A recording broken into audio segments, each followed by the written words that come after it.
السلام علیکم دوستوں، کیا آپ کے ساتھ بھی ایسا ہوتا ہے کہ پھل اور سبزیاں 2 دن میں خراب ہو جاتی ہیں؟ آج کی ویڈیو میں آپ کو بتاؤں گا چند ایسے آسان طریقے جن سے آپ اپنے فروٹ اور ویجیٹیبلز کو 1 ہفتہ یا اس سے زیادہ عرصے تک تازہ رکھ سکتے ہیں۔ تو چلتے ہیں، آخر ایسے کون سے طریقے ہیں جن سے آپ اپنی سبزیاں اور پھلوں کو محفوظ کر سکتے ہیں۔ سب سے پہلا سٹیپ جو ہمارے پاس ہے وہ یہ ہے کہ آپ نے ہر چیز جو ہے فریج میں نہیں رکھنی۔ کچھ چیزیں ایسی ہوتی ہیں جو فریج میں رکھی جاتی ہیں اور کچھ ایسی ہوتی ہیں جو فریج میں نہیں رکھی جاتی۔ زیادہ تر لوگ ہر چیز فریج میں ڈال دیتے ہیں، لیکن ٹماٹر، آلو، پیاز اور کیلے فریج میں رکھنے سے جلدی خراب ہو جاتے ہیں۔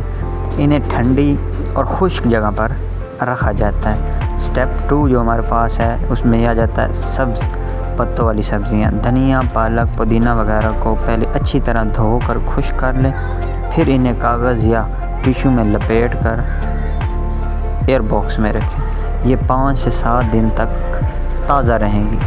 اب ہمارے پاس آ جاتا ہے سٹیپ نمبر 3۔ اس میں ہم نے کیا کرنا ہے، فروٹس کو الگ رکھیں۔ سیب، کیلا اور آم یہ ایتھلین گیس چھوڑتے ہیں جو دوسرے پھلوں کو جلدی خراب کر دیتے، اس لیے انہیں الگ رکھیں۔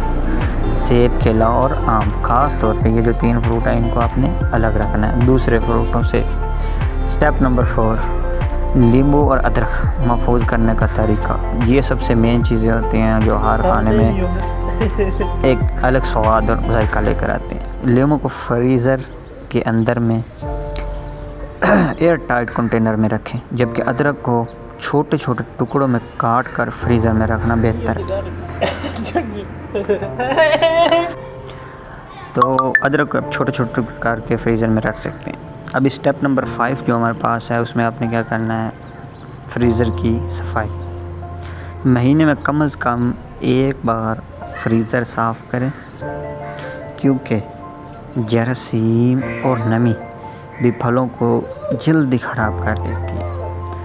نمی جو خاص طور پہ ہے نا، وہ فروٹ کا ایک قسم کا آپ لگا لیں دشمن، جو فروٹ 2 دن میں خراب ہونا وہ آدھے دن 1 دن میں خراب ہو جاتا ہے۔ دوستو یہ چھوٹی چھوٹی جو باتیں اور چھوٹے چھوٹے اقدامات ہیں آپ کے پیسوں اور صحت دونوں کے لیے دونوں کی حفاظت کرتے ہیں۔ اگر ویڈیو پسند آئی ہو لائک اور سبسکرائب کرنا مت بھولیے گا، تاکہ اس طرح کی مزید انفارمیٹیو ویڈیو آپ تک پہنچتی رہیں۔ ہمارے چینل ہیلتھ اینڈ ڈین کو سبسکرائب کیجیے، اور اگر آپ کسی بھی ریلیٹڈ کوئی ویڈیو بنوانا چاہتے ہیں تو ہمیں کمنٹ کیجیے تاکہ ہم آپ کے لیے ویڈیو بنا سکیں۔ جزاک اللہ۔